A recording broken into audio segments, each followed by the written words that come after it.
Assalamualaikum warahmatullahi wabarakatuh. Perkenalkan, nama saya Risma Juwana Arianti dari kelas 2024E dengan IHK NIM 177. Jadi di sini saya akan menjelaskan dari profil kepemimpinan owner Paragon Group, yakni Nurhayati Subakat.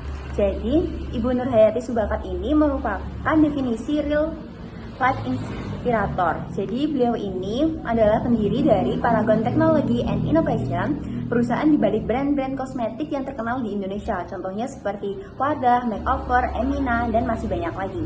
Jadi sebelum beliau sukses dengan brand besar di Paragon Technology and Innovation ini, beliau pertama kali merintis usaha lewat produk bernama Putri. Jadi produk Putri ini fokusnya itu ke perawatan rambut, khususnya untuk kebutuhan-kebutuhan di salon, seperti sampo dan hair treatment. Yang menarik, di awal beliau ini merintis usaha, beliau itu nggak langsung main di pasar besar, tapi mulai dari niche market produk, yakni di salon-salon. Jadi beliau menawarkan produknya melalui pintu ke pintu atau dari salon satu ke salon lainnya. Latar belakang beliau juga nggak instan, jadi beliau ini merupakan salah satu lulusan Farmasi Institut Teknologi Bandung dan mulai bisnis dari skala yang kecil. Bahkan sempat mengalami kerugian, yakni pabriknya kebakaran. Tapi dari situ justru kelihatan banget bahwa mental beliau itu sangat kuat dan beliau cukup memiliki kompetensi untuk bangkit dari keterpurukan. Dari yang awalnya sederhana, sekarang Paragon merupakan menjadi salah satu perusahaan kosmetik terbesar di Indonesia. Jadi menurut aku ini merupakan salah satu bukti kesuksesan itu nggak harus secara instan langsung besar, namun juga dibangun secara perlahan dan konsisten. Kalau dilihat dari gaya kepemimpinan Ibu Nurhayati Subakat, menurut aku beliau ini merupakan salah satu tipe pemimpin yang nggak hanya fokus pada hasil, tapi juga fokus di orang-orang yang ada di timnya.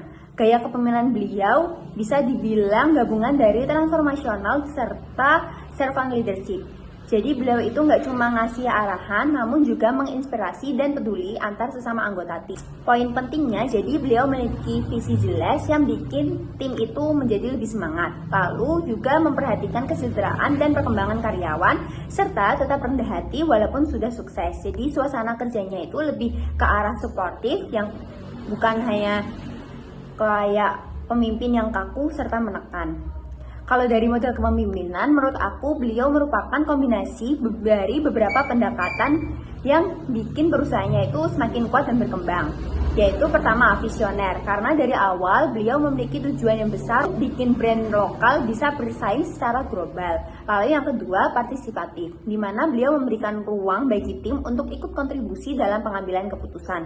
Lalu yang ketiga, berbasis nilai, yaitu menjunjung tinggi kejujuran, tanggung jawab, dan nilai spiritual dalam menjalankan bisnis.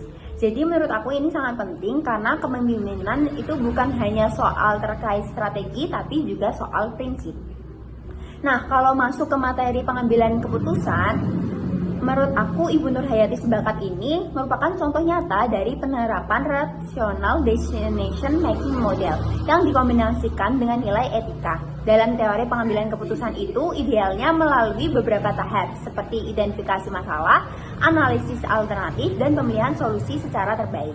Hal ini terlihat dari cara beliau menggunakan data dan analisis sebelum memutuskan, lalu juga mempertimbangkan dampak dalam jangka yang panjang, lalu juga memperhatikan aspek moral dan nilai, serta berani mengambil resiko yang cukup matang. Contoh nyata yaitu keputusan beliau untuk fokus ke kosmetik dengan label yang halal, yang bukan cuma keputusan bisnis, tapi juga sesuai dengan nilai dan kebutuhan pasar.